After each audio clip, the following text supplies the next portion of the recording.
Hey everybody, it's Allison, the Holistic Homesteader. We're going to take a little pause in the Dollar Tree Prepper series videos, and I wanted to make a video this week while it's still fresh in my mind and tell you all about our recent trip to Splash Lagoon Water Park up in Erie, Pennsylvania. This is not the type of video that I normally do, but we had such a good and bad experience with the weekend that I kind of like had to tell you guys about it.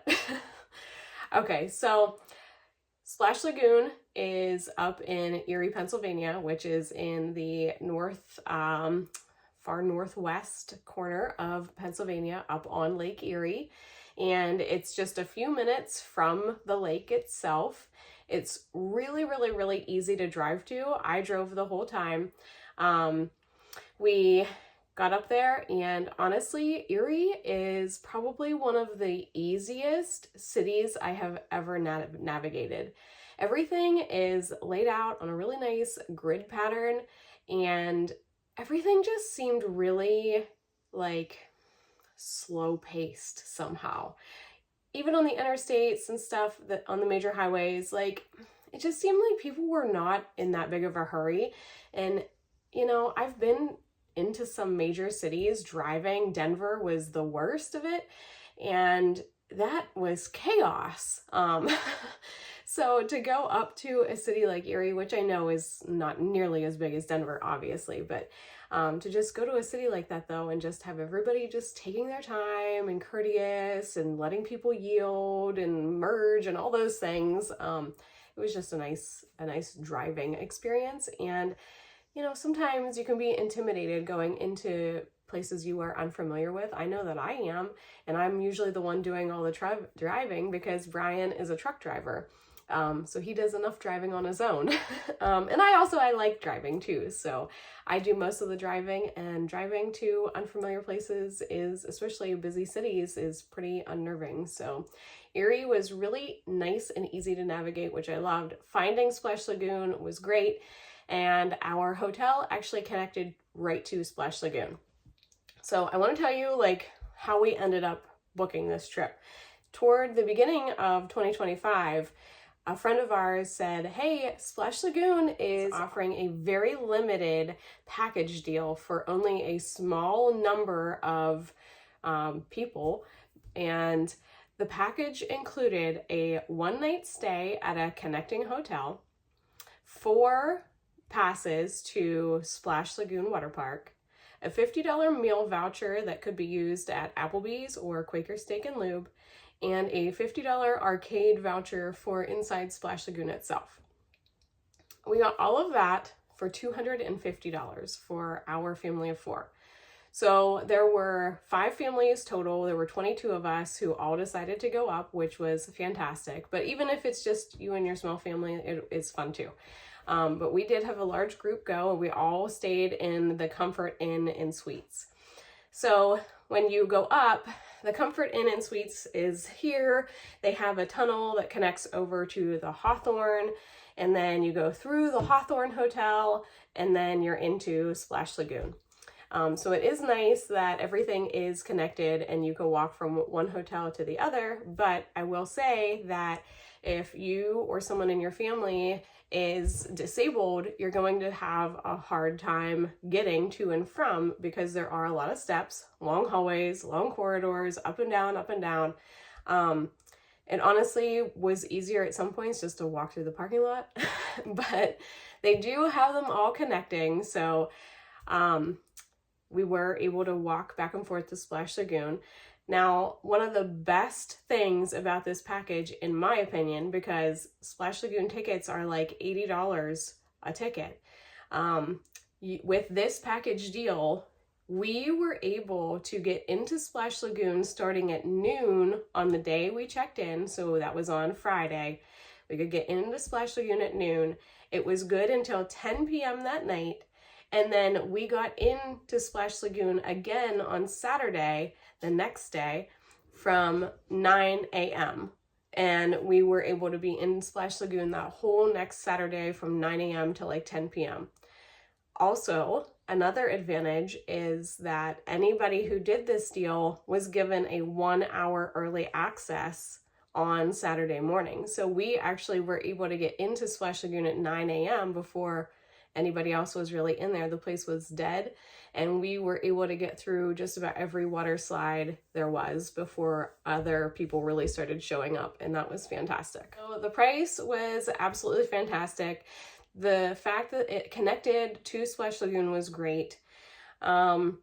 We just stayed Friday night, and we were able to check into our hotel room at about 4 p.m.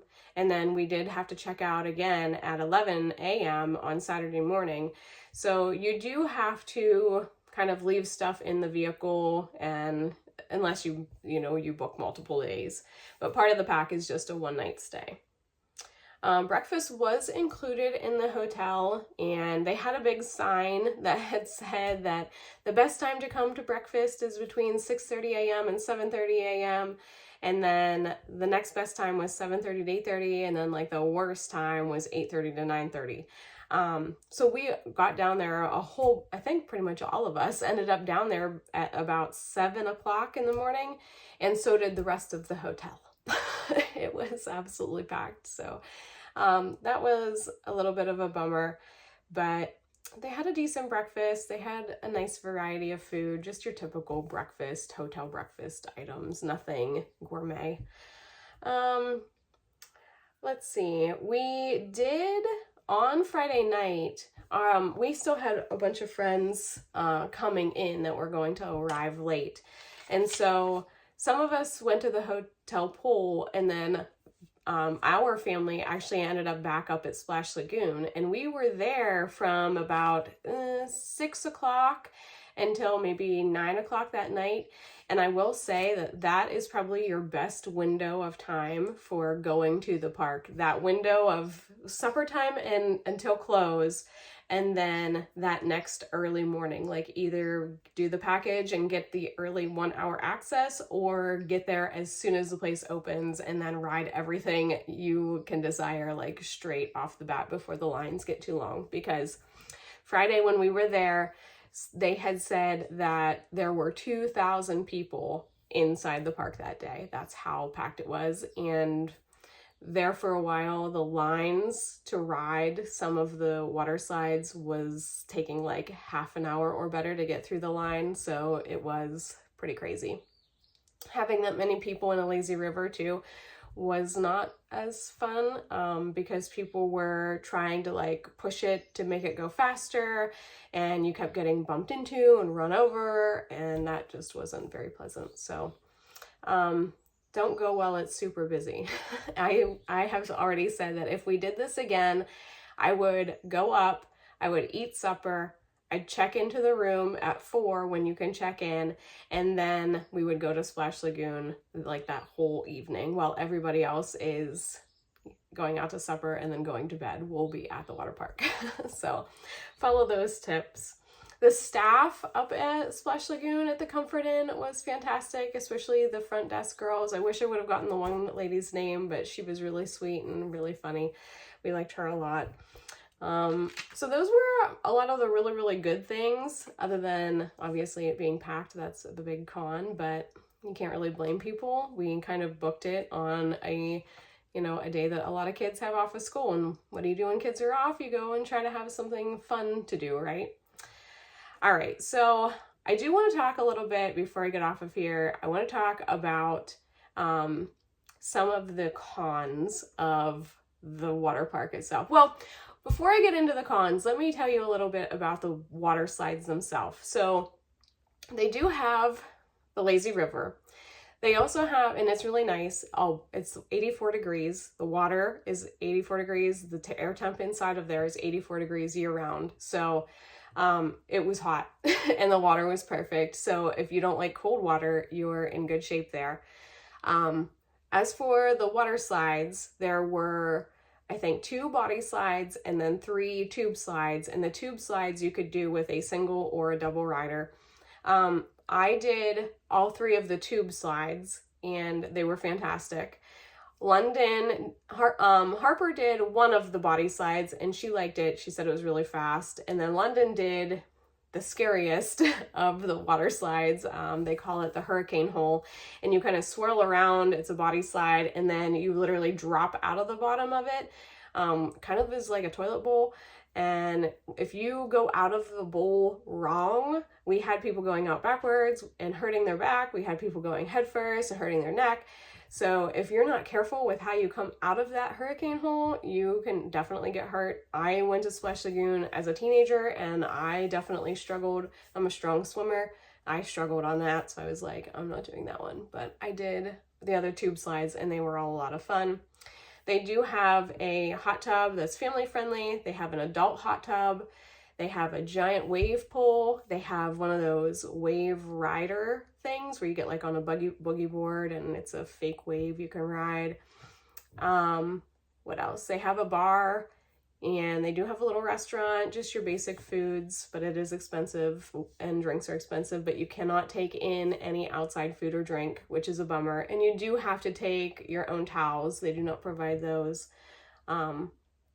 But if you have a little kid, 40 inches or under, then they do have really cute stuff for the little kids to do too. They had, honestly, I think more stuff for the little kids than for the big kids, because there were only 5 water slides that our kids could ride and then the lazy river. So it kind of gets repetitive. They do have a ropes course up there too, but it was closed the whole time that we were there. And I know London in particular was really sad about that because she definitely wanted to do it. It was included in the price of what we got, but they just had it closed all weekend. So as far as the rides, the water slides and things, those were all really fun. Some of them were really fast and really dark, but they were a really good time. So now getting into kind of the bad of it. So obviously it was really packed, but we chose a really crazy day to go. The chlorine inside the building itself is out of this world. Full on feel like I need a chlorine detox because the gas in the air, you didn't notice it so much in the water, but the chlorine gas in the air was just crazy. It was burning our eyes, it was giving us headaches, and that wasn't just our family, that was in our group all the way around.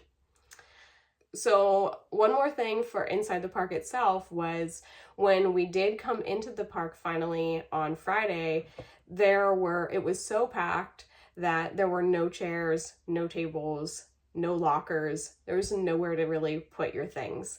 So we ended up finding one lone chair and we kind of slid it off to the side somewhere and we just piled all of our stuff onto that. There were also huge wait times for the bathroom and the changing room, which was annoying.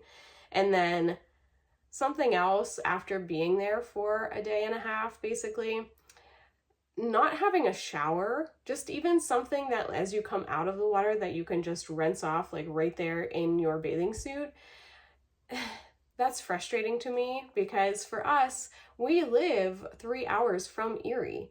So after we left there Saturday afternoon, we had to ride home in our chlorine water and then we all showered as soon as we got home. So having something to just, not full showers for people to like full on bathe, but just a rinsing shower somewhere would be great. Now, here's the worst of it, and I'm going to show either some video clips here or some pictures, but I'm going to talk a little bit about the hotel and the cleanliness. So, our room was on the ground floor, and we would not take our shoes off. We tried, but the floor felt grimy, sticky, just gross. The bathtub shower, or the bathtub itself, it would not drain. By the time the water got hot enough for you to get into the shower, there were about 4 inches of water in the floor of the bathtub and it just would not drain. It took forever to drain. When you sat down on the toilet, the counter for the sink was to your right, and under the rim of, like, the countertop kind of sat on top of the sink, and under that rim of the countertop, between the countertop and the sink, was this like layer of mold the whole way around, and it was like significant. It was a lot. It was really gross.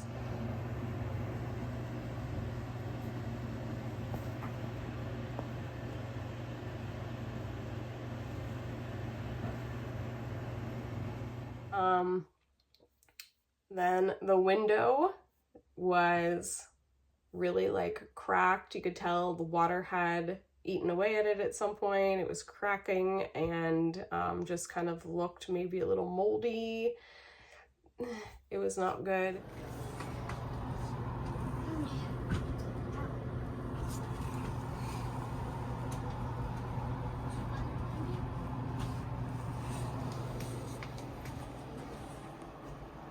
The heater AC unit was right below the window, and it never stopped blowing all night long. It just blew and blew and blew. Neither hot nor cold air, just blew. It just blew. It just would not shut off. We could not figure out how to shut it off. Then, of course, the next morning we were looking at it further, and we did see that we could have unplugged it, but we were too tired the night before, and yeah, the dang thing just blew and blew all night, and it was very annoying. So the next morning, we did take our own pillows. I did check for bed bugs. I pulled everything up. I checked every mattress. I did not see signs of anything at all. But then the next morning, on our pillows, there were blood spots. And we didn't even use these pillows. They were kind of like the pillows that were up against the headboard, and we didn't actually sleep anywhere near those pillows. There was like a long line of blood spots, dot. And then on another pillow, there was like 1 or 2 maybe blood spots. It was very strange because we didn't actually use those pillows at any time, and it definitely looked like blood.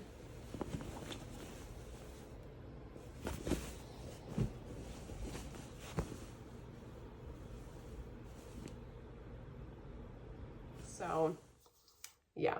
We would not be staying at the Comfort Inn and Suites again. We would stay either at the Hawthorne or whatever the other hotels are that are part of the deal. Some of those other hotels, I think you had to pay a little bit extra, like you had to upgrade a little bit to get into their hotel. We just chose the cheapest ones because that's what we do. Next time, we're not going to do that though. So we're going to let it up to you what you can afford. We were in room 147, by the way. So, also the hallway, like the corridor that connected the Comfort Inn with the Hawthorne, it was really dirty too. It was like an inch of dust, but the Hawthorne was kind of dirty too. There was curtains in the one hallway, and there was like an inch of dust on the curtains. So I don't know who is not cleaning, but people need to come and do their job a little better maybe. It was so dusty and like food crumbs and... You don't have to make a line. You don't have to make a line. In every corner. It was gross. It was just, I don't know. It was just gross. I have a higher standard, you know. I have an expectation, and clearly basic dusting and vacuuming are just too much to ask for. I don't know. It's disappointing.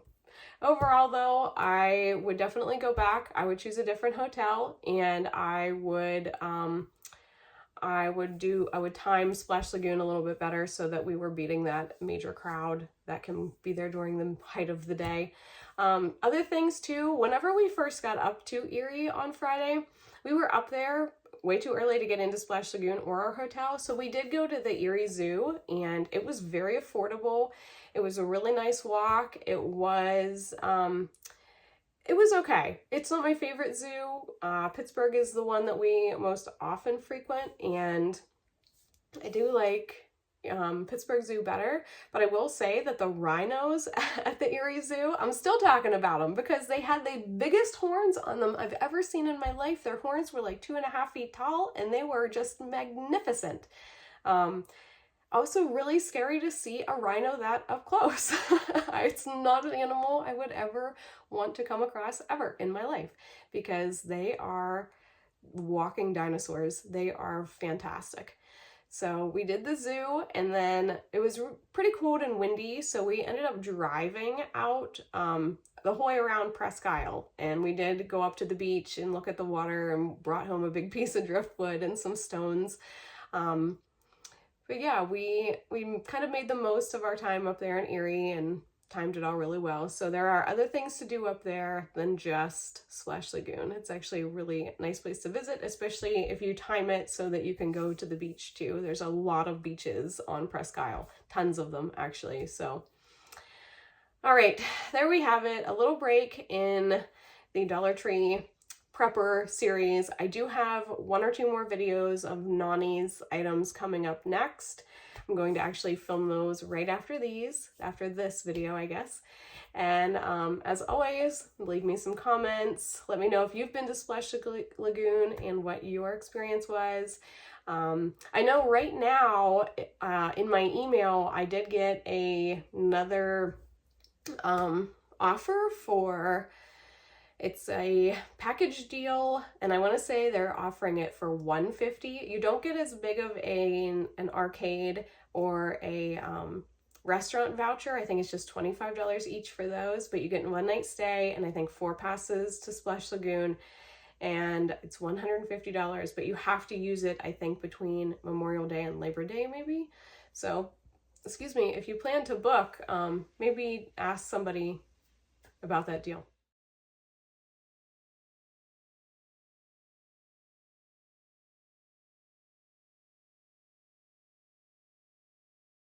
All right, everybody, I hope you have enjoyed this video.